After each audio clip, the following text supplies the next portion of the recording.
ഇന്റർവ്യൂവിന് വേണ്ടി തന്നെയാണ് നമ്മൾ റീച്ച് മനസ്സിൽ കണ്ടിട്ടാണ്.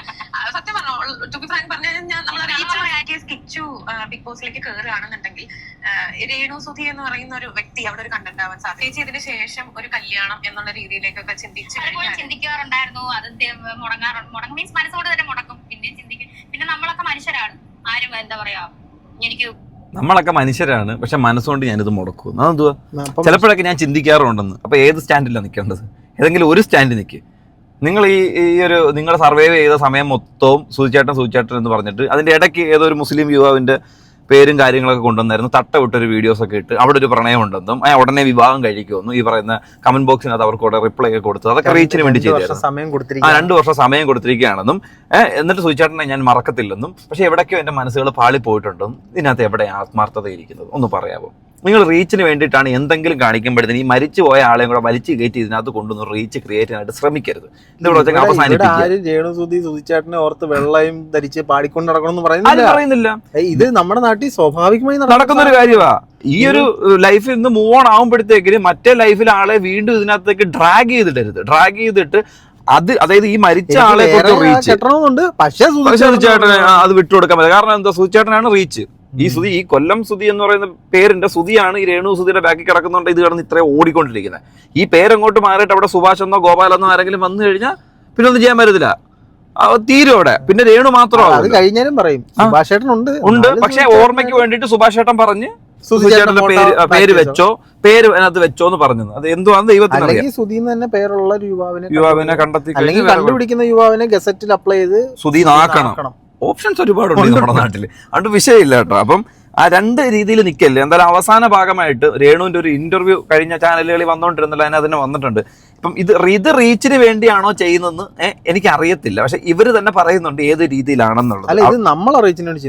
അവർ റീച്ചിന് വേണ്ടിയല്ല, അവര് മറ്റേ പുണ്യം കിട്ടാൻ വേണ്ടി അവർ ചെയ്ത് നമ്മൾ റീച്ചിന് വേണ്ടി നമ്മൾ ഇത് എടുക്കുന്നത്. എന്തായാലും രേണുവിന്റെ അനുഭവങ്ങൾ എന്താണെന്ന് പറയാൻ വേണ്ടിട്ട് ഒരു പ്ലാറ്റ്ഫോം കിട്ടുന്നത്. അവിടെ ആർക്കും ഒന്നും കിട്ടുന്നില്ല, വരുമാനമില്ല, പൈസ ഇല്ല, മോണിറ്റൈസേഷൻ ഓഫാ. രേണുവിന് പൈസ കിട്ടിയിട്ടില്ല, പരസ്യം വേറെ, താഴെ ഫോർ അഡ്വർടൈസ്മെന്റ് പ്ലീസ് കോൺടാക്ട് 944775. വെറുതെ എല്ലാം ചുമ്മാ, കാണിക്കുന്നത് എല്ലാം ചുമ്മാ കേട്ടോ. കഴിഞ്ഞ ഒരു 2 വീഡിയോ രേണുവിന്റെ സൈഡിൽ നിന്നും അത്യാവശ്യം പോസിറ്റീവായിട്ട് എനിക്ക് തോന്നിയിട്ടുള്ള പല കാര്യങ്ങളും ഞങ്ങൾ ഷെയർ ചെയ്തിട്ടുണ്ട്. അതിന് നിങ്ങൾ കിടന്നിട്ട് പൂരെ തെറി വിളിച്ചിട്ടും പൂരെ മെസ്സേജ് അയച്ചിട്ടൊന്നും കാര്യമൊന്നുമില്ല. നമുക്ക് തോന്നിയ കാര്യം അവിടെ പറഞ്ഞ് നമുക്കിപ്പോൾ എല്ലാവരെയും സാറ്റിസ്ഫൈ ചെയ്തിട്ടൊന്നും നമുക്ക് വീഡിയോ ചെയ്യാനായിട്ട് സാധിക്കത്തില്ല. ഈ കമന്റ് ബോക്സിൽ കിടക്കുന്ന ആൾക്കാരെ സാറ്റിസ്ഫൈ ചെയ്യാൻ വേണ്ടി നിങ്ങൾ നിങ്ങളുടെ അഭിപ്രായം പറയുന്നു. ചില അഭിപ്രായങ്ങൾ നമുക്കൊന്നായിരിക്കത്തില്ല, ഒന്നാവാതെ വരുമ്പോഴത്തേക്കും നമ്മൾ തമ്മിൽ ക്ലാഷ് ആകുമായിരിക്കും എന്നും പറഞ്ഞ് എല്ലാം ഒരേ രീതിയിൽ പോയി നമുക്ക് പറയണം എടുക്കണമെന്നൊന്നും നമ്മളെ കൊണ്ട് പറയാൻ പറ്റുന്ന ഒരു കാര്യമല്ല. എന്തായാലും നമുക്ക് ഇന്റർവ്യൂവിന്റെ 2-3 ഭാഗങ്ങളൊന്നും കാണാം. അതിനകത്ത് മെയിൻ ഘടകങ്ങളുണ്ട്. ഈ കല്യാണത്തെ കുറിച്ച് പറയുന്നതും ബിഗ് ബോസിൽ കിച്ചു പോകുന്നതിനെ കുറിച്ച് അതൊന്നും എനിക്ക് അക്സെപ്റ്റ് ചെയ്യാൻ പറ്റുന്നില്ല. ഇല്ലില്ല, മിക്കവാറും ബിഗ് ബോസ് തീർന്നാൽ ഇവർ വീണ്ടും റിപ്പീറ്റ് ചെയ്ത് തന്നെ ആയിരിക്കും പറഞ്ഞുകൊണ്ടിരിക്കുന്നത്. ഞാൻ ചെറുക്കൻ ഇല്ലെങ്കിൽ എന്തോ ചെയ്യും, ഇവരെന്തോ അടുത്ത ബിഗ് ബോസിലേക്ക് അതിന് വേണ്ടിട്ട് നേരത്തെ ഇപ്പൊ ടോക്സിക്കിന്റെ ട്രെയിലർ 2 വർഷം മുമ്പ് ഇപ്പോഴേ തുടങ്ങി വെക്കാന്ന് നോക്കാം. സെറ്റ് ആവത്തുള്ളൂ. ഇത്തവണ കോമ്പറ്റീഷൻ കടുക്കും. ചേച്ചി ബിഗ് ബോസിൽ ഉണ്ടായിരുന്നു. ആ ഒരു സമയത്ത് ഉണ്ടായിരുന്ന ആൾക്കാര് ഇപ്പൊ മിണ്ടാത്ത ആൾക്കാരുണ്ട്, മിണ്ടുന്ന ആൾക്കാരുണ്ട്, ഇപ്പോഴും കോൺടാക്റ്റിലുള്ള ആൾക്കാരുണ്ട്. അപ്പം ഇതിനകത്ത് ആരെങ്കിലും ഹെൽപ്പ് ആയിട്ട് വന്നിട്ടുണ്ടായിരുന്നു? സായി ചേട്ടൻ വന്നിട്ടുണ്ടായിരുന്നു. അതല്ലാതെ ഹെൽപ്പ് ആയിട്ട് ആരെങ്കിലും? ഞാൻ പറഞ്ഞു തന്നെ, എനിക്ക് ഹെൽപ്പ് തന്നോ തരാത്തോ ഒന്നും അല്ലടാ. എന്നെ ഒന്ന് കണ്ടല്ലോ, അനുവാണേലും ആദില നൂറ വന്നെന്നെ കണ്ടു, എനിക്ക് ഫുഡും കാര്യങ്ങളൊക്കെ വാങ്ങിച്ചു തന്നു. ഭയങ്കര സന്തോഷം. അതുപോലെ ബിന്നി ഹസ്ബൻഡും വന്നു, എന്നോട് പറഞ്ഞു ഇന്നപോലെ എന്തെങ്കിലും മേടിക്കാൻ പറഞ്ഞു. ചെറിയ എനിക്ക് വലുത് തന്നെയാണ് തന്നു. അതുപോലെ പിന്നെ ബിഗ് ബോസിലെ വേറെ ആരും എന്നെ വന്ന് കണ്ടില്ല. ലാലേട്ടൻ അങ്ങനെ എന്തെങ്കിലും വിളിക്കോ? അതിന്റെ ആൾക്കാർ വിളിച്ചു.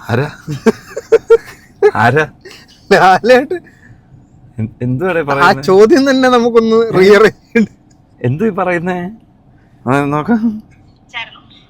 പക്ഷെ പിന്നീട് എനിക്ക് തോന്നുന്നു ബിഗ് ബോസ് പുതിയത് വരുമല്ലോ, അതിന്റെ തിരക്കായോണ്ടായിരിക്കും പിന്നെ ഒരു കോള് വന്നു. എന്നെ ഇങ്ങോട്ട് വിളിച്ചിരുന്നു, എന്റെ ചേച്ചി സംസാരിച്ചിരുന്നു എങ്ങനെയാണ് കാര്യങ്ങൾ, സാമ്പത്തികം, ഞങ്ങളുടെ അവസ്ഥ പറഞ്ഞു. പിന്നെ ആരും വിളിച്ചില്ല, ആരും വന്നു. ഞാനും ബിഗ് ബോസിന്റെ ഭാഗമല്ലായിരുന്നു, പക്ഷെ പിന്നെ ആരും വിളിച്ചില്ല. എനിക്കറിയില്ല, അവര് വിളിച്ചില്ല. പിന്നെ തിരക്കൊന്നുമില്ല. എനിക്ക് തോന്നി പുതിയ ബിഗ് ബോസിന്റെ തിരക്കുണ്ടായിരിക്കാം.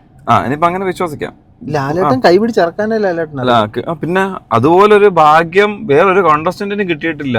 അങ്ങോട്ട് കയറ്റി വിടാനും ഇങ്ങോട്ട് വലിച്ചിറക്കി വിടാനും ലാലേട്ടനായിട്ട് ഒരു വ്യക്തി വന്നിട്ട്. ലാലേട്ടൻ എനിക്ക് തോന്നുന്നു ഈ ഫൈനലി വന്ന സെക്കൻഡ് പൊസിഷനിൽ വരുന്ന ആളെ ഇവര് രണ്ടുപേരെ ആദ്യം ഇങ്ങനെ കൈ പിടിച്ചായിരിക്കും ബിഗ് ബോസിൽ നിന്ന് പുറത്തോട്ട് കൊണ്ടുവരുന്നത്. അത് പക്ഷെ ഇങ്ങനെ ഒരു 33 ദിവസം ഒരു ഇൻഡിവിജ്വൽ പേഴ്സണെ മാത്രമായിട്ട് കൈ പിടിച്ചു എന്നും പറഞ്ഞ് പിടിച്ചോണ്ട് പോകുന്ന രേണുവിനെ മാത്രമേ പോരുന്ന എന്റെ കൂടെ. അത് അവിടെ വന്ന് ലാലേട്ടൻ വന്ന് ചോറൊക്കെ കഴിച്ച് അവരോട് ഒന്ന് ഹാപ്പി ഒന്ന് ഗ്യാദർ ചെയ്തിട്ട് ഇറങ്ങിയപ്പോഴത്തേക്കും അവര് വിചാരിച്ചെന്ന് പറയോ അതിനകത്ത് പോയിട്ട് വിവാദം ഉണ്ടാക്കുന്ന അതിന്റെ അടുത്ത് ചെന്നിട്ട് ആകെ ഉണ്ടാക്കിയ വിവാദം തത്തമ്മയ്ക്ക് കണ്ണില്ല.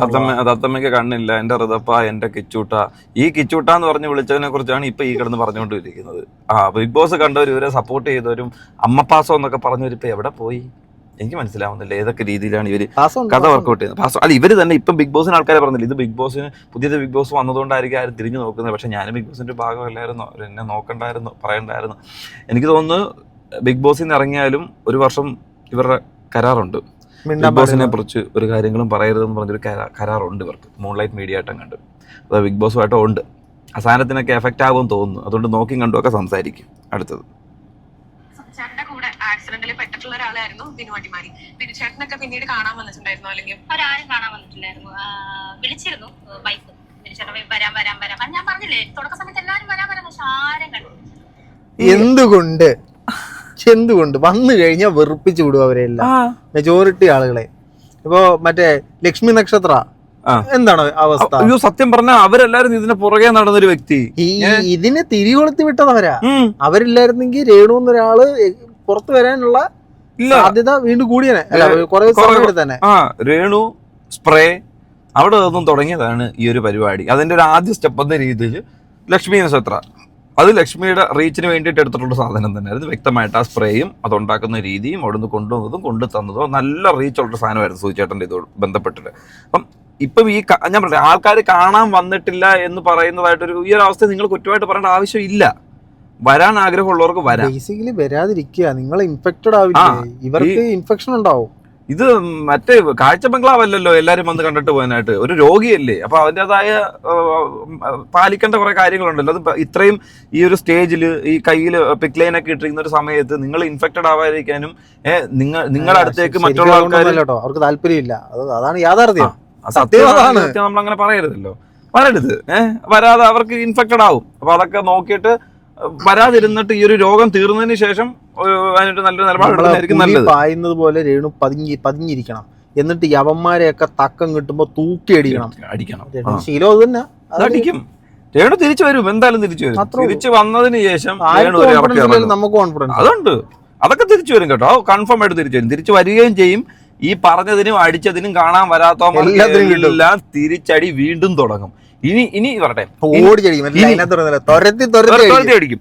ഇനി രേണുവിന്റെ തിരിച്ചുവരെ വരുമ്പോഴത്തേക്കും ഇപ്പൊ നിൽക്കുന്നതിനെക്കാട്ടിലും ഹൈപ്പായിരിക്കും കൺഫേം. ഇപ്പൊ നിൽക്കുന്ന സ്റ്റേജിനെക്കാട്ടിലും രേണുവിന് അറിയാം ഈ 2 വർഷം കൊണ്ട്, അതായത് ഒരു റിക്കവറി സ്റ്റേജും കൂടെ കഴിഞ്ഞിട്ട് വരും. അപ്പൊ രേണുവിന് അറിയാം സോഷ്യൽ മീഡിയയിൽ എങ്ങനെ നിൽക്കണം. ഇന്നേ വരെ 2 വർഷം കണ്ടിന്യൂസ് ലൈംലൈറ്റ് നിന്ന ഒരാൾ സോഷ്യൽ മീഡിയയിൽ ഇല്ല. രേണു മാത്രമേ ഉള്ളൂ. അതൊരു സിനിമയിൽ അഭിനയിച്ചിട്ടല്ല, സീരിയലിൽ അഭിനയിച്ചിട്ടല്ല, ഒന്നുമല്ല. Just interview. രണ്ടാമത് നിൽക്കുന്ന ദിയാകൃഷ്ണൻ, അത് ഇടക്കിടക്ക് ഒരു പ്രശ്നം പോകും. അത് പിന്നെ ഫാമിലി ആയിട്ട് റീച്ച് ഉള്ള ആൾക്കാരാണെന്ന് പറയാം. കുടുംബത്തിൽ തന്നെ യൂട്യൂബ് ചാനലുകൊണ്ട് തട്ടി നടക്കാൻ പറ്റാത്ത അവസ്ഥയിൽ ഇരിക്കുന്നവരെ സിനിമാക്കാര്, അങ്ങനെ ഒരുപാട് പ്രയോറിറ്റി അവർക്കുണ്ട്. ഇതൊന്നും ഇല്ലാതെ ഒരു അവരുടെ ഗ്രാഫ് ഇങ്ങനെ, പക്ഷെ രേണു ഒറ്റ ഫ്ലോയിൽ പോയിക്കൊണ്ടിരിക്കുക. അതുകൊണ്ട് എങ്ങനെ പോണോന്ന് അറിയാം. ആരും വന്നില്ല സ്റ്റാർ മാജിക്കിലെ, ആരും വിളിച്ചില്ലെന്നല്ല, വിളിച്ചിട്ടുണ്ട് എന്നെ. ശ്രീവിദ്യ മുല്ലശ്ശേരി, നോബിച്ചേട്ടൻ, ബിനുചേട്ടൻ, ആലീസ് എന്നെ വിളിച്ചിട്ട് എനിക്കൊന്ന് കാണണമെന്ന് പറഞ്ഞു. പക്ഷെ വിളിച്ചില്ലെന്നല്ല, പക്ഷെ ആരും വന്നില്ലായിരുന്നു. ചേച്ചിയോട് എന്തെങ്കിലും എതിർപ്പ്? എനിക്കറിയില്ല, അവർക്ക് ഞാനൊന്നും ചെയ്തിട്ടില്ല അവരോടൊന്നും. ആരും വന്നില്ല. ഇത്രയും ചെയ്തത് എതിർപ്പ് അവർക്കുണ്ടോന്ന് ചോദിക്കുമ്പോഴത്തേക്കിനെ ഈ ഒരു അവസ്ഥയിൽ ഇരുന്ന് കൊടുക്കുന്ന ഇന്റർവ്യൂകളാണെങ്കിലും അതിനകത്തൂടെ പറയുന്ന കാര്യങ്ങളൊക്കെ ആണെങ്കിലും ചിലപ്പോൾ എല്ലാവർക്കും അക്സെപ്റ്റ് ചെയ്യാൻ പറ്റുന്ന അവരങ്ങോട്ട് വന്നു കഴിഞ്ഞാൽ കുറച്ച് കഴിയുമ്പോഴത്തേന് അവരുടെ ഒരു കുറ്റം പേർക്ക് വെളിയിലോട്ട് ഇടും. അത് പേടിച്ചിട്ടായിരിക്കും കൂടുതൽ ആൾക്കാർ. ഇതിനകത്ത് ഇപ്പൊ പറയുന്നുണ്ട്, എനിക്ക് അവർ അനു വന്നല്ലോ, മറ്റേ ഇവരുണ്ടല്ലോ ആദില നൂറ വന്നല്ലോ, എനിക്ക് പൈസ ആയിട്ട് തരുന്നത് എന്തെങ്കിലും കഴിക്കാൻ മേടിച്ച് തന്നല്ലോ, പൈസ ആയിട്ട് തന്നില്ല, ഇങ്ങനെയൊക്കെ പറയുന്നുണ്ട്. ഇതിപ്പോ തന്നാലും കുഴപ്പം തന്നില്ലേലും കുഴപ്പം, വന്നിട്ട് കണ്ടിട്ട് പോയാൽ അത് ഒന്നും തരാതെ പോയൊന്നും ആവും. ആ അവസ്ഥയിൽ ഇപ്പൊ കാണാൻ തന്നു കഴിഞ്ഞാൽ സീക്രട്ട് ഏജന്റ് AC വൺ വേറല്ലേ. എന്തെങ്കിലും തന്നു കഴിഞ്ഞാൽ തരുന്നെങ്കിൽ സായിക്ക് മുകളിൽ തരണം, സായിക്ക് താഴെ തന്നു കഴിഞ്ഞാൽ അതും പ്രശ്നമാണ്. അതായത് ഇതിനകത്ത് മോളി കൊടുക്കാൻ പാടാ. പാടാ. സായി കൊടുത്തതിന്റെ അത്രയും കൊടുക്കാൻ എല്ലാവർക്കും പാടാ. അത് സായി ആയണ്ട, സായി കൊണ്ട് പറ്റും, അതുകൊണ്ട് സായി ചെയ്ത്. അന്ന് ഞങ്ങൾ സുചേട്ടൻ മരിച്ച സമയത്ത് ആ ചാനലിന് വേണ്ടി ഞങ്ങൾ ചെന്നപ്പോ ഒരു പ്രോഗ്രാം ഒരിക്കലും അനാഥരാക്കത്തില്ല എന്നാണ് അവർ പറഞ്ഞത്. അങ്ങനെ പറഞ്ഞവര് പോലും ഈ അവസ്ഥയില്, അതായത് ചേച്ചി ആരുടെ എന്റെ പൊന്നെ, ആ പറഞ്ഞവരെയൊക്കെ പഠിച്ചതിനും കൈയും കണക്കും ഉണ്ടോ? അവർ അനാഥരാക്കത്തില്ല എന്ന് പറഞ്ഞതിന് എന്തെങ്കിലും അർത്ഥമുണ്ടോ? ഇപ്പം കൂടെ തൊട്ടപ്പുറത്തെ വീട്ടിലെ ബാദറുണ്ടല്ലോ, അത് എങ്ങനെയാന്ന് നമുക്ക് അറിയത്തില്ല, പോട്ടെ. ചുറ്റുപാടും മറ്റേ കീരി പാമ്പിനെ പിടിക്കുന്നവർക്ക് മൂത്രം ഒഴിച്ച് വിട്ട കണക്ക് ചുറ്റുപാടും വിഷയം ഉണ്ടാക്കി ശത്രുതയാക്കി നിർത്തിയതാ. ഇത്രയും നിർത്തിയിട്ട് ഇങ്ങനെ ഒരു അവസ്ഥയെ വരുമ്പോഴത്തേക്കിന് അവരാരും എന്നെ തിരിഞ്ഞു നോക്കിയിട്ടില്ല. തിരിഞ്ഞു നോക്കിയവരെ എല്ലാം വെറുപ്പിച്ചിട്ടില്ലേ? പല ഇന്റർവ്യൂ ബൈറ്റിനകത്തും ഈ തിരിഞ്ഞു നോക്കിയ ആൾക്കാരെ കുറിച്ച് പറഞ്ഞിട്ടില്ലേ? ഈവൻ ഇപ്പൊ കൂടെ നിൽക്കുന്ന ഈ അച്ഛനെ കുറിച്ചും പലതും പറഞ്ഞിട്ടില്ലേ? പിന്നെ അയാൾ നിൽക്കുന്നത് എന്തോ ആയിക്കോട്ടെ, എന്നിട്ട് ഇത്ര അത് അങ്ങനെ നിൽക്കുന്നതിന്റെ കാരണം പുള്ളിക്കാരി പറഞ്ഞ സാധനം അച്ഛൻ വിശ്വസിച്ചു. ഏതാ ഞാൻ തിരിച്ചു വരുമ്പോഴത്തേനും ദൈവവേലയ്ക്ക് വേണ്ടി ഇപ്പോൾ ഈ പലയിടത്തും സാക്ഷ്യം പറയും, അപ്പോഴേ സബ്സ്ക്രിപ്ഷൻ ഉണക്കി വെച്ചിട്ട് സാക്ഷ്യം പറയും. ദൈവവേലയ്ക്ക് പോകുന്നുണ്ട് തിരിച്ചു വരുമ്പോഴത്തേക്കിന്. എനിക്ക് തോന്നുന്നില്ല. പോയാ രേണുവിന്റെ ഇഷ്ടം, നോക്കാം നമുക്ക്. ഒന്നും തരാനായിട്ട് ആവശ്യപ്പെടുന്നില്ല, വന്ന് കാണാൻ പോലും അവര് കൂട്ടാക്കിയിട്ടില്ല. ആരും വിളിച്ച് ആരും വന്നില്ല. വിളിച്ചാണ്ട് വൈഫ് പറഞ്ഞു വരാന്ന് പറഞ്ഞു, പക്ഷെ അവരാരും വന്നില്ല. ചിലപ്പോൾ അവരുടെ സിറ്റുവേഷൻ ആയിരിക്കും, എല്ലാവർക്കും ഓരോ സിറ്റുവേഷൻ ആയിരിക്കും. ബിഗ് ബോസിലെ എല്ലാരും വിളിക്കാറുണ്ടായിരുന്നു അന്ന് ആ സമയത്ത്, പക്ഷെ ആരും വന്നു കണ്ടില്ല. എല്ലാവരായിട്ടും വിളിക്കാത്തതിൽ ഒരു സങ്കടം ഉണ്ടോ? അയ്യോ, അദ്ദേഹം വലിയൊരു മനുഷ്യരല്ലേ, ഒരുപാട് തിരക്കുകളും. ഒരിക്കലും അങ്ങനെ അദ്ദേഹത്തെ ഒരിക്കലും ഞാൻ പറയില്ല. ആ ബിഗ് ബോസിൽ ഞാൻ കയറി അദ്ദേഹത്തെ കാണാൻ പറ്റി. എന്നെ രേണു സുധി എന്ന് വിളിച്ചതിന് എന്റെ ഭാഗ്യമായിട്ട് കരുതുന്നത്. എന്റെ മരണം വരെ അതെന്റെ ഭാഗ്യമാണ്. അദ്ദേഹം എന്നെ രേണു സുധി എന്ന് പേര് വിളിച്ചു. അതിൽ കൂടുതൽ ഒന്നുമില്ല. അദ്ദേഹം രേണു മാന്യമായ ആൻസർ പറഞ്ഞ ചോദ്യം ചോദിച്ചവരെ അവരുടെ പ്രതീക്ഷ എന്നറിയോ? 2 തെറി ലാലേട്ടനും കാണാൻ വന്നില്ല. അതാണ് ഇവര് പ്രതീക്ഷിച്ചത്. കാരണം ഇവര് തന്നെ പറയുന്നുണ്ട് ഞാൻ റീച്ചിന് വേണ്ടിയാണ്. അത് ഞാൻ കാണിച്ചു തരാം. നമുക്ക് പോയാലോ കാണാൻ? നമുക്ക് കാണാൻ പോവാ. അങ്ങോട്ട് അറിയത്തില്ല അവസ്ഥ എന്താണെന്നറിയാം. ഞങ്ങൾ വരട്ടെ രേണു കാണുന്നുണ്ടെങ്കിൽ. അവസ്ഥ എന്താണെന്നറിയത്തില്ല. സീരിയസ് ആയിട്ട് ചോദിച്ചാട്ടോ, ഞങ്ങൾ കുറച്ചു മുമ്പേ സംസാരിച്ചതിനെ കുറിച്ചിട്ട്. ഒരാട്ടാണെങ്കിൽ മറ്റൊരു സൈക്കോപാത്ത് പറഞ്ഞു കൊടുക്കും. സൈക്കോപാത്തിൽ അവരും കൂടെ വരുന്നുണ്ടെന്ന് പറയാം. അവര് വന്നായിരുന്നു. നിങ്ങൾ ഇനിയും വരുമ്പോഴത്തേക്കിന് ഒരു വീഡിയോ ചെയ്യുമ്പോഴത്തേക്ക് ആർക്ക് വേണമെങ്കിലും കാണാൻ പാടാന്ന് പറ. നമ്മൾ വരും. അല്ലാതെ സായിക്ക് മേളിൽ ചെയ്യാൻ പറ്റുമോ അറിയത്തില്ല. സായിക്ക് മേളിലും താഴെയൊന്നുമില്ല, വരും ഞങ്ങള്. പിന്നെ സാജു നവോദയ ചേട്ടനും വൈഫ് വന്നായിരുന്നു. ചിലപ്പോ ബിഗ് ബോസിൽ ഉണ്ടായിരുന്നത് കൊണ്ടാണോ അല്ലെങ്കിൽ അല്ല, ഒരു ജ്യേഷ്ഠ സഹോദരനായിരുന്നു സാജൻ. അതാണ് ഞാൻ ബിഗ് ബോസിന്റെ ആയിട്ട് പറയുന്നത്. പക്ഷെ അത് സുചേട്ടന്റെ ഒരു ബന്ധം വെച്ച് തന്നെ ആദ്യം വന്ന് കണ്ടത്. പിന്നെ ദിയാസാനെ ആ ബിഗ് ബോസിലെ വന്ന് കണ്ടിട്ട്, അത് ഹോസ്പിറ്റലിൽ വന്ന് കണ്ടിട്ട് ജസ്റ്റ് കണ്ടായിരുന്നു, എന്നെ വന്ന് കണ്ടു. പിന്നെ അല്ലാണ്ട് ബിഗ് ബോസുമായിട്ട് ബന്ധപ്പെട്ട് ഇത്രയും പേരെ വന്നിട്ടുള്ളൂ. ഇനി വല്ലവരും മറന്നു പോയെന്ന് എനിക്കറിയില്ല. ഈ ശ്രീകണ്ഠൻ സാറുമായിട്ട് എന്തെങ്കിലും ഒരു കോണ്ടാക്ട് ഇല്ല എനിക്ക്. ഞാൻ ആരുമായിട്ടൊരു കോണ്ടാക്ട് ഇപ്പോഴും ഇല്ല, അന്നും ഇല്ല. അതാ പറഞ്ഞ അതാ അന്ന് ഞങ്ങൾ ഒരിക്കലും അനാഥരാക്കത്തില്ലെന്ന് പറഞ്ഞു. നമ്മളിപ്പോ കാര്യം കുറ്റപ്പെടുത്തുമല്ല, പരാതി. പിന്നെന്താ നീ പറയുന്നേ? ഇത്രേ പറഞ്ഞിട്ട് അവനുണ്ടല്ലോ, അവൻ തെണ്ടി നാറി ചെറ്റ, പക്ഷെ അവൻ നല്ലവനാ. ഈ വീട് കൊടുത്തതിൽ ഏറ്റവും കൂടുതൽ ബുദ്ധിമുട്ടായത് ശ്രീകണ്ഠൻ നായരാന്ന് എനിക്ക് തോന്നുന്നേ. ശ്രീകണ്ഠൻ നായർ ഈ വീട് വെച്ച് കൊടുത്തവര്, ആ സ്ഥലം കൊടുത്ത ആള് കുറച്ച് നാൾ വരെ അങ്ങനെ ആയിരുന്നു. ഇതുമായിട്ട് ഇനി തിരിഞ്ഞോളും. ഇപ്പൊ പറയുന്ന അവരൊരിക്കലും അനാഥരാക്കത്തില്ല എന്ന് പറഞ്ഞു. രേണു ഒരു കാര്യം ആലോചിക്കണം. ഒരു കുടുംബത്തിനെ ഒരു വീടില്ലാതിരുന്ന, നിങ്ങൾ തന്നെ പറയുന്നത് ഞങ്ങളൊരു ചേരി, അവിടുത്തെ ഒരു ചേരിയിൽ താമസിച്ചാണെന്ന്. ആ ചേരിയിൽ നിന്നും നിങ്ങൾക്ക് താമസിക്കാനായിട്ടൊരു സ്ഥലവും അവിടെ ഒരു വീടും വെച്ച് അവിടെ നിങ്ങളെ വ്യക്തമായിട്ട് താമസിപ്പിച്ച് നിങ്ങൾക്ക്, അത് കൃത്യമായിട്ട് അനൂപിന്റെ ഇന്റർവ്യൂവിൽ ഞാൻ കേട്ടതാ, ഇവർക്ക് ജോലി ഓഫർ ചെയ്ത് 3-4 സ്ഥലങ്ങളിൽ ജോലി ഓഫർ ചെയ്ത് എല്ലാം നിസ്കരിച്ച് വേണ്ട അതവിടെ നിൽക്കാൻ അതല്ല അവരുടെ സ്വാതന്ത്ര്യം. അവരത് പറഞ്ഞതിന് ശേഷം കൈവിട്ടു എന്ന് പറഞ്ഞാൽ അത്രയും നോക്കിയതിന് ശേഷം നിങ്ങളായിട്ട് തന്നെ നിങ്ങളുടെ മാർഗം, ജീവിത മാർഗം, സാമ്പത്തിക മാർഗം നിങ്ങൾ കണ്ടുപിടിച്ച്, കിച്ചുവിൻ്റെതായ സാമ്പത്തിക മാർഗം കണ്ടുപിടിച്ച് അവൻ അവന്റെ വഴിക്ക് പോയി, നിങ്ങൾ നിങ്ങളുടെ വഴിക്ക് പോയി. നിങ്ങളുടെ ചേച്ചിക്ക് ജോലി, നിങ്ങളുടെ ചേച്ചിക്ക് ഹസ്ബൻഡ്, നിങ്ങൾക്ക് അച്ഛൻ, അമ്മ, ഇങ്ങനെ നിൽക്കുന്നത്. അപ്പം ഒരു ഇതിലും ദയനീയമായിട്ട് നിൽക്കുന്ന ആൾക്കാരുണ്ട്. ഈ ടോണി അച്ചായന്റെ ചാരിറ്റി ഒക്കെ എടുത്ത് നോക്കിക്കഴിഞ്ഞാൽ കാണാം. ഇതിലും ദയനീയമായിട്ട് നിൽക്കുന്നവർക്ക് അദ്ദേഹം കൊടുക്കുന്ന ഒരു 5 ലക്ഷം രൂപ 6 ലക്ഷം രൂപ അതിനകത്ത് അവർ കിട്ടുന്നൊരു സന്തോഷമുണ്ട്. അവർക്ക് അത് മതി, അവർക്ക് ഇനി മുന്നോട്ട് പോകാനായിട്ട്. അല്ലാതെ ഈ ടോണി അച്ഛൻ ഇന്ന് ജീവിതകാലം മൊത്തം നിങ്ങളെ നോക്കിക്കോളന്നല്ല. അദ്ദേഹത്തിന് കിട്ടുന്ന പൈസയ്ക്ക് അതൊന്നും ഒരു എമൗണ്ട് അവിടെ കൊടുക്കുന്നുണ്ട്. അതിനകത്ത് അയാൾ സാറ്റിസ്ഫൈഡാ, അവർ സാറ്റിസ്ഫൈഡ് ആവുന്നുണ്ട്. അത്രേ ഉള്ളൂ. സംതൃപ്തനാണ്, കൊടുക്കുന്ന ആള് സംതൃപ്തനാണ്, അത് കാണുന്ന ആൾക്കാർ സംതൃപ്തനാണ്. നാളെ വന്നിട്ട് ഇവിടെ ചോരുന്ന ക്ലാസ് പറയത്തില്ല. അവർ പറയത്തില്ല. അതാണ് വേണ്ടത്. ഇപ്പോഴും ഞാനൊരു വീഡിയോ കണ്ടതുള്ളൂ, അതാണ് വേണ്ടത്. അപ്പൊ അതിനകത്ത് അവർ ഇവിടെ അവരെ കുറ്റം പറയാണ്ട് നിൽക്കത്തില്ല. അവർ ജീവിതകാലം മൊത്തം സംരക്ഷിച്ചു കൊള്ളാന്നല്ല, ചിലപ്പം ജീവിക്കാൻ വേണ്ടിയിട്ട് ഒരു അവസരം അല്ലെ, ഒരു ഏണുപടി, ഒരു പടി എടുത്ത് വെച്ചു കൊടുക്കുക. അതാണ് അദ്ദേഹം ചെയ്തു കൊടുക്കുക. ഫസ്റ്റ് സ്റ്റെപ്പ് വെച്ച് തരും, ചവിട്ടി കയറാം. അതുപോലെ നിങ്ങൾക്കും ഒരു സ്റ്റെപ്പ് അവർ വെച്ച് തന്ന് എല്ലായ്പ്പോഴും എല്ലാവരെയും ഒരു ജനങ്ങൾക്ക് സപ്പോർട്ട് ചെയ്ത് ഫുൾ ടൈം കൂടെ കൊണ്ട് നടക്കാനായിട്ട് പറ്റത്തില്ല. എല്ലാവർക്കും ജീവിതമുണ്ട്, അവരുടെ കാര്യമുണ്ട്. അദ്ദേഹത്തിന് തന്നെ എത്ര ഇന്റർവ്യൂ ഉണ്ട്. രാവിലെ ചായ കുടിക്കുന്ന ക്യാമറയുടെ മുന്നിൽ നിന്നുണ്ട്. നമ്മളന്ന് 24 പരിപാടി പോയിട്ട് പുള്ളിക്ക് നിൽക്കാൻ സമയമില്ല, ഓടി വരുന്നു, സംഭവം സെറ്റ് ചെയ്യുന്നു, നമ്മൾ ഇറക്കുന്നു, ഇൻട്രോ പറയുന്നു, പെട്ടെന്ന് അടുത്ത ടീമിന് പുള്ളി ഇങ്ങനെ പരവരാ നിൽക്കുക. അടുത്ത് അവിടെ അതിന്റെ അടുത്ത് എല്ലാ ഒരു പ്ലോട്ടിലായിരുന്നു. ഈ ചാനലിൽ ഉണ്ടെങ്കിൽ ചിലപ്പോൾ ചാനൽ മാറി ഏഷ്യാനിലൊക്കെ കയറി. ഇവിടെ എനിക്ക് ഇച്ചിരി സമയം ഉണ്ടെന്നാ പിന്നെ ഏഷ്യാനിൽ കയറികളെ. അപ്പൊ അങ്ങനെ തിരക്കുള്ള ആൾക്കാർ എല്ലാവർക്കും ഓരോ തിരക്കുണ്ട്. ഇനി തിരിഞ്ഞു നോക്കിയിട്ട് വിളിക്കാനുള്ള ഓപ്ഷൻ ഇല്ല നമ്മുടെ കയ്യില്. ഈ ഫ്ലവേഴ്സ് അങ്ങോട്ട് എങ്ങനെ വിളിക്കുന്നത്? രേണു സുധി അങ്ങോട്ട് വിളിക്കാം. പരാതിയില്ല, പരിപോലെ എങ്ങനെയും മരുന്ന് മേടിക്കാനുള്ള സാമ്പത്തികം ഉണ്ടാക്കണം എന്നുള്ള ഒരൊറ്റ ചിന്തയേ ഉള്ളൂ. എങ്ങനെയും മരുന്ന് മേടിക്കണം, ജീവൻ രക്ഷിക്കണം, തിരിച്ചു വരണം, ചെറിയ ചെറിയ വർക്ക് ചെയ്യണം, ആരെയും ബുദ്ധിമുട്ടിക്കാതെ പഴയപോലെ ബുദ്ധിമുട്ടിക്കാതെ ജീവിക്കണം, കൊച്ചിന് വേണ്ടി ജീവിക്കണം എന്നൊരു എന്തെങ്കിലും ഒരു കച്ചത്തിരിമ്പ് കണ്ടിട്ടുണ്ടാവും മനസ്സിൽ. പൈസയുടെ കാര്യങ്ങളൊന്നും ഇല്ല, എല്ലാം ബ്ലാങ്ക് ആണ്. പിന്നെ ചെറിയ എന്റെ യൂട്യൂബ് ചാനൽ മുന്നോട്ട് കൊണ്ടുപോകുന്നുണ്ട്, അതേ ഉള്ള ആകെ ആശ്രയം. അത് സബ്സ്ക്രൈബ് എല്ലാവരും ചെയ്യുക. അതായത് വയ്യാണ്ടിരിക്കുന്നതുകൊണ്ട് വീഡിയോസും കുറവാണ്. മൈക്കില്ല, മൈക്കൊക്കെ മേടിക്കണം. അല്ല മൈക്കൊന്നും വേണമെന്നില്ല യൂട്യൂബ് ചാനൽ ചെയ്യാനായിട്ടുള്ള കാര്യം പറയാം. ഞാൻ ഇന്ന് നിർബന്ധിച്ച് നിങ്ങൾ എന്റെ വീഡിയോയിൽ ഈ സാധനം ഇപ്പോഴായിരിക്കും കാണുന്നത്. ഞാൻ നിർബന്ധിച്ച് വെച്ചത്, ഇല്ലെങ്കിൽ നമ്മളെ മൈക്കില്ലാതായിരുന്നു ഈ വീഡിയോ ചെയ്തോണ്ടിരുന്നത്. അല്ല മനു, ഇപ്പൊ ഈ പുള്ളിക്കാരി പറഞ്ഞൊരു കാര്യം കണ്ടോ, എനിക്ക് രോഗമൊക്കെ ഭേദമാവണം, വീണ്ടും വർക്കിലേക്ക് ഇറങ്ങണമെന്ന്. കുറച്ചു മനു അല്ലേ പറഞ്ഞത്, ദൈവവേലയ്ക്ക് പോകുന്നു. ഞാനല്ല, അവരാ പറഞ്ഞത്. അവരാ പറഞ്ഞത്. അവര് പറഞ്ഞെന്നും പറഞ്ഞോണ്ട് ഇല്ല, ബിഷപ്പും പറയുന്നുണ്ടായിരുന്നല്ലോ ദൈവവേലയ്ക്ക് പോകുന്ന കാര്യം. ദൈവവേലയ്ക്ക് പോകും, സാക്ഷ്യം പറയും, എന്നെ കൊണ്ട് പറ്റുന്നിടത്തല്ലേ ഞാൻ ഓടി നടന്നത് പറയുന്നൊക്കെ പറയുന്നുണ്ടായിരുന്നു. ക്ലിപ്പൊക്കെ ഉണ്ടോ? ആവശ്യം വരും. ഇപ്പൊ ഇൻ കേസ് കിച്ചു ബിഗ് ബോസിലേക്ക് കയറുകയാണെന്നുണ്ടെങ്കിൽ രേണു സുധി എന്ന് പറയുന്ന ഒരു വ്യക്തി അവിടെ ഒരു കണ്ടന്റ് ആവാൻ സാധ്യതയുണ്ട്. ആയിരിക്കും, തീർച്ചയായിട്ടും. ഞാൻ പോയത് കൊണ്ട് എനിക്കറിയാലോ, ഇവിടെ ഉള്ളതല്ലേ അവിടെ ഇട്ട്. ഉറപ്പായിട്ടും രേണു സുധി ആയിരിക്കും കിച്ചുവിനുള്ള കണ്ടന്റ്. എന്നുള്ള പ്രതീക്ഷ ഇരിക്കുക. അല്ല, അവൻ മൈൻഡ് ചെയ്യുമെന്ന് എനിക്ക് തോന്നുന്നില്ല, അല്ലേ? ഇല്ല, അവൻ പറയല്ല. രേണു സുധി എങ്ങനെ അവിടെ ഒരു കോണ്ടന്റ് ആവും എല്ലാ ദിവസവും? എല്ലാ ദിവസവും അല്ല, മറ്റേ ഫാമിലി പറയുന്ന ഒരു സാധനം ഇല്ലേ, ഫാമിലി വരുമ്പോഴത്തേന് രേണു ഒന്നും പറ്റില്ല. കിച്ച് പറയാൻ പോന്നെ എന്റെ അമ്മ രേണു സുധി എന്ന് പറഞ്ഞാൽ നിങ്ങൾക്കെല്ലാം അറിയാമല്ലോ, ആ രീതിയിൽ വിടും. അവരൊരു അച്ഛന്റെ കൂടെ പറയും. അല്ല, കോണ്ടന്റ് ആവുമെന്ന് വെച്ചാൽ ഇപ്പം ഇവർ നല്ല പേടിയുണ്ടല്ലേ ചെറുതായിട്ട്. അല്ല, ഇവരിപ്പോ ഉദ്ദേശിക്കുന്ന വെച്ചാൽ കോണ്ടന്റ് ആകുമെന്ന് വെച്ചാൽ ഇവരവിടെ ചെന്നതിന് ശേഷം ആ തുടക്കം മുതൽ അവസാനം വരെ ഇവർ ഇറങ്ങുന്നതിനും വരെയും സൂചിച്ചായിരുന്നു ഒറ്റ കണ്ടന്റ് ആയിരുന്നു. അവിടുത്തെ സാധനത്തിലൊന്നും ഞാൻ പിടിച്ച പോടെ സ്വന്തമായിട്ട് കണ്ടന്റ് ഉള്ള എനിക്ക് നിങ്ങളുടെ കണ്ടന്റ് എന്തിനാ? സ്വന്തമായിട്ട്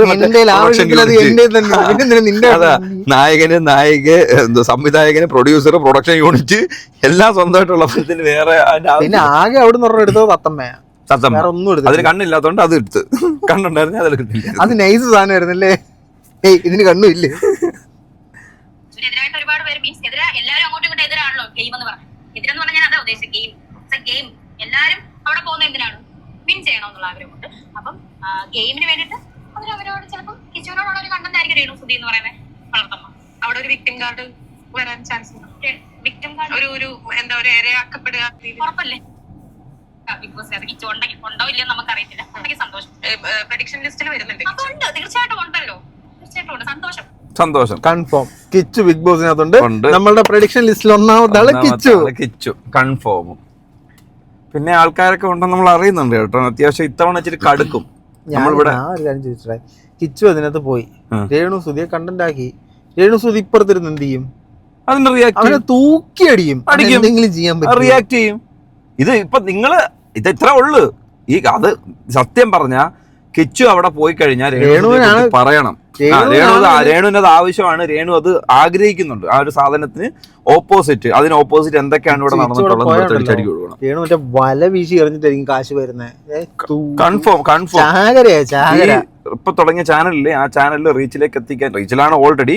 പിന്നെ നിങ്ങൾക്ക് നല്ല രീതിയിൽ മെയിൻറ്റെയിൻ ചെയ്യാൻ പറ്റിയ ഏറ്റവും വലിയ അവസരമായിരിക്കും ഈ നടക്കാൻ പോകുന്നത് കിച്ചു അതിനകത്തുണ്ടെങ്കിലുള്ളത്. ഞാൻ നേരത്തെ ചേച്ചിനെ വിളിക്കുമായിരുന്നു. അത് ഇന്റർവ്യൂവിന് വേണ്ടി തന്നെയാണ് നമ്മൾ ആ റീച്ച് മനസ്സിൽ കണ്ടിട്ടാണ്. സത്യം എന്തോ മനസ്സിൽ കണ്ട് കഴിഞ്ഞ ദിവസം ഇതൊന്നും അല്ലായിരുന്നല്ലോ വിട്ട നാളങ്ങളൊന്നും. സഹതാപത്തിന് വേണ്ടി എടുത്തത്. എന്നിട്ട് നിങ്ങൾ എന്തോ കാണിക്കുന്ന റീച്ചിന് വേണ്ടിയിട്ടാണ് ഇവന്മാരുണ്ടാക്കുന്നത്. എന്നിട്ട് അവര് ഇരുന്ന് പറയുന്നത് വിളിക്കാറുള്ളത് റീച്ചിന് വേണ്ടിയിട്ടാണ്. എഡിറ്റർ ചേട്ടാ ഇത് കട്ട് ചെയ്ത് കളയണമായിരുന്നു. ഇത് ഈ ഇത് 4ാമത്തെ എപ്പിസോഡിലാണ്. 4ാമത്തെ എപ്പിസോഡ്. 4ാമത്തെ ഇവർ ബോധമില്ലാതെ എഡിറ്റ് ചെയ്തത്. അതുകൊണ്ട് ആദ്യത്തേതാണ് ഇവർ നല്ല. പിന്നെ ഇങ്ങനെ കണ്ട് ഒരു ഗ്രാഫ് ആയത്തിന് വ്യൂ ഉണ്ട്, വ്യൂവർ ഇപ്പൊ തീരെ വ്യൂ ഇല്ല. അങ്ങനെ അവസാനം വേസ്റ്റ് ആണെന്ന് വിചാരിച്ചു ഒരു മാറ്റിയതും കണ്ടൊക്കെ എടുത്ത് ഇപ്പോൾ ഒരു അവസാനത്തെ ഇതിനകത്ത് എടുത്തിട്ട് ഇട്ടപ്പോഴത്തേക്കാണ് ഇത് കട്ട് ചെയ്യാൻ മറന്നുപോയി. നിങ്ങൾ പറയുന്നത് നിങ്ങൾ റീച്ചിന് വേണ്ടിയിട്ടായിരുന്നു രേണുസുധിയെ വിളിച്ചോണ്ടിരുന്നത്. ഇത്രേ ഉള്ളൂ. ഈ റീച്ചിന് വേണ്ടി നിങ്ങൾ വിളിക്കുന്നു, ഈ റീച്ച് രേണുസുധി ആഗ്രഹിക്കുന്നു. ഇതേ റീച്ച് തന്നെയാണ് സോഷ്യൽ മീഡിയയിൽ കിടന്ന ആൾക്കാർ വീഡിയോ ചെയ്തുകൊണ്ടിരുന്നത്. അപ്പം സത്യസന്ധം എന്താണെന്നുള്ളത് ആ ചോദിക്കുന്ന ആങ്കർ തന്നെ പറയുന്നുണ്ട് എന്താണ് ഇതിന്റെ റിയാലിറ്റി എന്നുള്ളത്. പിന്നെ ഈ കാണുന്ന ആൾക്കാരിൽ പലർക്കുമാണ് ഇത് എന്തുവാന്ന് ഇപ്പോഴും മനസ്സിലാവാത്തത്. ഇനിയെങ്കിലും മനസ്സിലാക്കുക റീച്ചാണ് ഇവിടുത്തെ കാര്യം എന്നുള്ളത്. പക്ഷെ ഇപ്പൊ സത്യം പറഞ്ഞാൽ നമ്മള് ഇവിടുന്ന് കോൺടാക്ട് വന്നപ്പോഴേക്കും ചേച്ചിയുടെ ഇന്റർവ്യൂ ആണെന്ന് പറഞ്ഞപ്പോൾ ഞാൻ വളരെ സന്തോഷത്തോടു കൂടിയാണ് എടുത്തത്. കാരണം എന്താ വെച്ചാൽ ചേച്ചിയുടെ റീച്ച് വളരെ സന്തോഷത്തോടെയാണ് എടുത്തത്. ഞാൻ റീച്ച് സൈമൺസിന്റെ വിക്കറ്റ് എടുത്ത ശ്രീശാന്തിന്റെ അതേ ആർജവത്തോട് കൂടി കിടന്ന് കൈയും കാലോട്ട് അടിച്ചു. അങ്ങനെ മാസങ്ങൾക്കൊടുവിൽ രേണുസുധിയെ കിട്ടിയെന്ന് ഇപ്പൊ എക്സ്ക്ലൂസീവ് ഇട്ട് വെച്ചാൽ. അപ്പൊ പഴയ കഥകൾ തന്നെ. പഴയ കഥകള് വേറെ എന്തോ ഇത് ഈ ഇത്രയും കഥകള് ഈ ഒന്ന് ആലോചിക്കണം. ഈ കഥ വെച്ച് 2 വർഷം പിടിച്ചൊന്നുമില്ലേ? ഒറ്റ കഥയിൽ ഓടുന്ന സിനിമ. എന്റെ ഒരു കഥയുണ്ട്, എടുത്ത് അടിച്ചാലോ? അടിച്ചാ കൊള്ളാം, ഇതിനൊക്കെ ഓടിയാ കൊള്ളാം. കുറച്ചേരം സംസാരിക്കണം എന്നുണ്ടായിരുന്നു. സങ്കടം കേൾക്കാന്നുള്ളതല്ല, എന്തോ എവിടെയൊക്കെയോ ഒരു എന്താ പറയാ, നേരത്തെ ഞാൻ അത്ര വലുതായിട്ട് കാര്യമാക്കി കണ്ടിട്ടില്ല. പക്ഷെ ഇപ്പൊ എന്ന് പറഞ്ഞു കഴിഞ്ഞാൽ നമ്മുടെ വീട്ടിലൊരു അംഗത്തെ പോലെ ഞാൻ ചേച്ചിനെ കണ്ടിട്ടുണ്ട്. അല്ലെങ്കിൽ ചേച്ചിയുടെ കാര്യങ്ങൾ അറിയാനായിട്ട് ശ്രമിച്ചിട്ടുണ്ട്. ഇപ്പം ഹെയ്ദിയൊക്കെ എന്റെ സുഹൃത്താണ്. അപ്പൊ ഹെയ്ദിയൊക്കെ ഇങ്ങനെ പറയുമ്പോഴേക്കൊക്കെ നമ്മള് അറിയാനായിട്ട് ശ്രമിച്ചിട്ടുണ്ട് ചേച്ചിക്ക് എങ്ങനെയുണ്ട് എന്നൊക്കെ അറിയാനായിട്ട് ശ്രമിച്ചിട്ടുണ്ട്. ചേച്ചിയുടെ കാര്യങ്ങൾ അറിയുമ്പോഴേക്കൊക്കെ നമുക്കും വന്നിരുന്ന, ഞാനതാ ചേച്ചിനെ ആദ്യം വന്നപ്പോ പറഞ്ഞത്, എനിക്കൊക്കെയാണ് വന്നിരുന്നെങ്കിൽ ഞാൻ തീർന്നു. ഞാനൊരു കാര്യം പറയട്ടെ, സങ്കടം കാണാനും ദുഃഖം കാണാനും ചേച്ചിയുടെ അവസ്ഥ എന്താണെന്ന് അറിയാനും അത് 4 പേരിലേക്ക് എത്തിക്കാനും വേണ്ടിയിട്ടാണ് ഇവർ ഇന്റർവ്യൂ എടുത്തിരിക്കുന്നത്. അങ്ങനെയാണെന്നുണ്ടെങ്കിൽ എന്തിനാണ് ഇതിനകത്ത് നെഗറ്റീവ് ഷെയ്ഡുള്ള ചോദ്യങ്ങൾ ഉണ്ടാക്കിയത്? റീച്ചിന് വേണ്ടിയിട്ട് കിച്ചുവിനെ പിടിച്ചിട്ടത്. ഈ ഇന്റർവ്യൂവിന്റെ 80% രേണുവിനെതിരെയുള്ള അപരാധങ്ങളെ കുറിച്ച് നിങ്ങൾ ചോദ്യം ചെയ്യുന്നു. തമ്പനയിലിനെ കുറിച്ച് ചോദിക്കുന്നു, കമന്റ് ബോക്സിൽ വന്ന കമന്റിനെ കുറിച്ച് ചോദിക്കുന്നു, കിച്ചുവിനെ കുറിച്ച് ചോദിക്കുന്നു, ബിഗ് ബോസിലേക്ക് അവൻ കയറി കഴിഞ്ഞാൽ എങ്ങനെ ആയിരിക്കും എന്ന് ചോദിക്കുന്നു, രേണുവിന്റെ കല്യാണത്തെ കുറിച്ച് ചോദിക്കുന്നു, തുടങ്ങിയ കാര്യങ്ങളെല്ലാം ചോദിക്കും. ഇതെല്ലാം രേണുവിനെതിരെ നെഗറ്റീവ് സ്പ്രെഡ് ചെയ്യാൻ പറ്റുന്ന കാര്യങ്ങളാണ്. ഈ അസുഖത്തിൽ നിന്നും എങ്ങനെ ഇത് ചെയ്യാം? കോട്ടയം മെഡിക്കൽ കോളേജിൽ എന്തൊക്കെയാണ് അനുഭവിച്ചത്? നിങ്ങൾ ഇതുകൊണ്ട് നേരിടുന്ന ബുദ്ധിമുട്ടുകൾ എന്തൊക്കെയാണ്? ഇതേ അവസ്ഥയിൽ പോകുന്ന ആൾക്കാർക്ക് ഇത് എങ്ങനെ സർവൈവ് ചെയ്ത് മുന്നോട്ട് പോകാം? എന്തിനാ ഈ ചുമ്മാ ആവശ്യമില്ലാത്തല്ലോ? മറ്റേ മെഡിമിക്സ് സോപ്പിട്ട പതപ്പിക്കുന്നു. അതാണ് പതയുന്നത് ആൾക്കാർക്ക് കാണാനും പറ്റുന്നുണ്ട്. അത് ചേച്ചിനെ ഞാൻ റത്തപ്പനൊക്കെ അതുപോലെ കെയർ ചെയ്ത് സംസാരിക്കുന്നത്, അപ്പൊ അവനെ അറിയാണ്ട് നോക്കുന്നതും ഒക്കെ എനിക്ക് വലിയൊരു കാര്യമായിട്ട് തന്നെ തോന്നുന്നു. ചേച്ചി ആയതുകൊണ്ട് പിടിച്ചേക്കുന്നത് ഇങ്ങനെ തന്നെ വരണം. ഇപ്പൊ ചേച്ചിയുടെ മാനേജർ മാത്രമല്ല, കുറെ ആളുകൾ ചേച്ചി തിരിച്ചു വരണം. അതൊരു ഭയങ്കര വലിയൊരു തിരിച്ചു വരണം എന്നല്ല ഞാൻ പറയുന്നത്. സജീവമായിട്ട് തന്നെ പിന്നെയും തുടരണം എന്ന് ആഗ്രഹിക്കുന്ന ഒരാളിൽ ഞാനും പോട്ടെ. ഇപ്പൊ കാണുന്ന പ്രേക്ഷകർക്ക് കുറെ കാര്യങ്ങളൊക്കെ മനസ്സിലാക്കി തരാൻ പറ്റിയിട്ടുണ്ട് എന്ന് വിചാരിക്കുന്നു. കാരണം കുറെ തെറ്റിദ്ധാരണകൾ ഉണ്ടായിരുന്നു. പിന്നെ മാറ്റാൻ തയ്യാറല്ലാത്ത ആൾക്കാരുടെ അടുത്ത് ഞാൻ പറയുന്നില്ല മാറ്റണ്ട, നിങ്ങൾ അങ്ങനെ തന്നെ ഇരുന്നോളൂ, കുഴപ്പമില്ല, നമുക്ക് ആർക്കും ഒരു പ്രശ്നമോ കാര്യങ്ങളോ പരിഭവങ്ങളോ ഇല്ല. പക്ഷെ അല്ല, ഇവരാരെ ഈ പോയിന്റ് ഔട്ട് ചെയ്യുന്നത്? മാറ്റാൻ തയ്യാറല്ല. എന്ത് മാറ്റാൻ തയ്യാറല്ലെന്നാ? രേണുവിന് അസുഖം ആർക്കും ഇല്ലെന്ന് പറയാനാണോ? ആരും അംഗീകരിക്കുന്നില്ലല്ലോ. രേണുവിന് അസുഖം ഉണ്ടെന്ന് കൺഫേം ആണല്ലോ. രേണു ട്രീറ്റ്മെന്റ് എടുക്കുന്നത്. ഇവര് ശരിക്കും ആരെ കുറിച്ച് പറയുന്നത്? മാറ്റാൻ തയ്യാറാവാത്ത ആൾക്കാർ ഉദ്ദേശിക്കുന്നത് നിങ്ങൾ ഇപ്പോഴും മനസ്സിലാക്കുന്നത്. രേണുവിന് ഇങ്ങനെ ഒരു അസുഖമുണ്ട് എന്ന് പറഞ്ഞപ്പോഴത്തേക്കിന് അവരുടെ കമന്റ് ബോക്സ് ഉൾപ്പെടെ ഭയങ്കര പോസിറ്റീവ് ആയിരുന്നു എല്ലാം. ഇത് എനിക്ക് തോന്നേ നമ്മളാരും കാണാത്ത ഏതോ ചാനലുകൾ ഇവര് കാണുന്നുണ്ട്, നമ്മുടെ കണ്ണിപ്പെടാത്ത. അതിൽ നിന്ന് ഏതൊക്കെയോ കമന്റ് ഇവർ എടുത്തു വെക്കുന്നുണ്ട്. എല്ലാരും ഇത് മാറണമെന്നും തിരിച്ചു വരണമെന്നും തന്നെ പറഞ്ഞുകൊണ്ടിരിക്കുന്നത്. ആരാ ഇത് വേണ്ടാന്ന് പറയുന്നത്? പിന്നെ ഇതിനിടയിൽ നിങ്ങൾ ഒരു ഇന്റർവ്യൂ കൊടുത്തിട്ട് അവരെ വായിന്ന് കേൾക്കുന്ന പല കാര്യങ്ങളാണ് ആൾക്കാർക്കിടയിൽ വീണ്ടും ചർച്ചയായിട്ട് വരുന്നത്. ആ ഒരു കാര്യങ്ങളാണ് ആൾക്കാരെടുത്ത് പോയിന്റ് ഔട്ട് ചെയ്ത് സംസാരിക്കുന്നത്. അല്ലാതെ നിങ്ങൾ ഈ പറയുന്ന കണക്ക് എന്ത് നടക്കുന്നത്? പരിഭവമില്ല. പക്ഷെ കുറച്ചു പേർക്കെങ്കിലും മൂലയുള്ള ആൾക്കാർക്ക് ചിലപ്പോ എന്തെങ്കിലും അടുക്കള മൂല, മൂലയല്ല മൂളയാ, അടുക്കള മൂല, കന്നിമൂല, ഏത് മൂല നിങ്ങൾ തന്നെ പറ. മൂലയുള്ള ആൾക്കാർക്ക് ഒന്ന് ഹിറ്റ് ചെയ്തിട്ടുണ്ടെങ്കിൽ ഒന്ന് വിളിച്ചെങ്കിലും ചോദിക്കുക, ജസ്റ്റ് ഒരു മെസ്സേജെങ്കിലും ഇടാം. ഈ ഒരു സമയത്ത് നമ്മൾ എല്ലാവരും വേണ്ട ഒരു സമയം. അതിപ്പോ നമ്മുടെ വീട്ടിലാണെന്നുണ്ടെങ്കിൽ നമ്മൾ എങ്ങനെ കെയർ ചെയ്യോ അതുപോലെ തന്നെ ശ്രമിക്കാന്നുള്ളത് മാത്രമേ ഉള്ളൂ. ഒരുപാട് സന്തോഷം ചേച്ചി. ഒരുപാട് സന്തോഷം മോളെ, സീരിയസ്ലി ഒരുപാട് സന്തോഷം. എന്തായാലും ആ ചേച്ചിയെ നിങ്ങൾ ഇന്റർവ്യൂവിൽ കൊണ്ടുവന്നിരുത്തി കെയർ ആണല്ലോ നടത്തിയത്, നല്ലൊരു കെയറിങ് നടത്തി. അതിന് ഒരുപാട് സന്തോഷമുണ്ട്. അവരെ നിങ്ങൾ സൈബർ അറ്റാക്കിന് എന്തായാലും ഈ ഒരു ഇന്റർവ്യൂവിലൊത്ത് ഇട്ട് കൊടുത്തിട്ടില്ല. അത് തന്നെ വളരെ വലിയൊരു കാര്യമാണ്. സൈബർ അറ്റാക്ക് എന്ന് പറഞ്ഞാൽ എന്താ? അത് എന്താന്ന് ഇവർക്കും അറിയത്തില്ല, ഇന്റർവ്യൂ എടുത്തവർക്കും അറിയത്തില്ല, രേണുവിനും അറിയത്തില്ല. ഇങ്ങോട്ട് ആരോ പറയും, ഞാൻ തിരിച്ചു പറയും, അത്രേ ഉള്ളൂ. അപ്പം നല്ലൊരു നിങ്ങൾ പറയല്ലോ എന്തോ സൈബർ അറ്റാക്കിന്റെ ക്യാമ്പയിനിങ്, രേണുവിനെതിരെയുള്ള ക്യാമ്പയിനിങ് നടത്തുന്നു ഗ്രൂപ്പ് വഴി. ഇതാരാന്ന് പറഞ്ഞു ഇങ്ങനെ അങ്ങനെ ഒരെണ്ണം ഉണ്ടെങ്കിൽ നിങ്ങൾ അതൊന്നെടുത്ത് കാണിച്ചു തന്നായിരുന്നെങ്കിൽ ഞാനും കൂടെ ഒന്ന് കണ്ട് അവനെ എടുത്ത് 2 അപരാധം പറയായിരുന്നു. ഇപ്പൊ അതുപോലും ഇല്ല, സൈബർ അറ്റാക്ക് നടത്തുന്നു. അപ്പം മെയിൻ കാര്യം രേണു റീച്ചാണ്. ആ റീച്ച് തന്നെയാണ് അവരും പ്രതീക്ഷിച്ചത്. ആ റീച്ച് തന്നെയാണ് രേണു വിൽക്കാനും ശ്രമിച്ചത്. അതേ റീച്ച് തന്നെയാണ് വീഡിയോ ചെയ്ത ആൾക്കാരും ആ ടോപ്പിക് കോണ്ടന്റ് ആയിട്ട് എടുത്തത്. രേണുവിന് ആരെങ്കിലും മെസ്സേജ് അയച്ചിട്ടുണ്ടോന്നൊക്കെ ചോദിക്കുന്നുണ്ട്. എക്സ്ക്ലൂസീവ് സാധനം രേഷ്മ പി തങ്കച്ചൻ ആണല്ലോ. ഞാൻ മെസ്സേജ് അയച്ചിട്ടുണ്ട്. ഇതാണ്ടെ തിരിഞ്ഞു നോക്കിയിട്ടില്ല ഈ സാധനം. Don't worry get well soon. എല്ലാം താമസിക്കാതെ സുഖമാകും. എന്തെങ്കിലും ആവശ്യമുണ്ടോ പറഞ്ഞാൽ കൂടെ ഉണ്ടാകും. ഡേറ്റ് എപ്പോഴാ? 13 ജൂൺ. ജൂൺ 13 രാത്രി 9:57 മനു രേഷ്മ പി തങ്കച്ചന് മെസ്സേജ് അയച്ചു. തിരിഞ്ഞു നോക്കിയിട്ടില്ല സാധനം. ഞാൻ മെസ്സേജ് എനിക്ക് സ്നേഹം ഉണ്ടല്ലേ. എന്റെ പേര് പറയണോ ഇനി? അപ്പം വീഡിയോ കാണുന്നെങ്കിൽ അതിനൊരു റിപ്ലൈ അവന് കൊടുത്തേക്ക്. ബാക്കി നമ്മളെ കൊണ്ട് എന്തെങ്കിലും ചെയ്യാൻ പറ്റുമെങ്കിൽ നമ്മളും ചെയ്യാം കേട്ടോ. അപ്പം ശരി.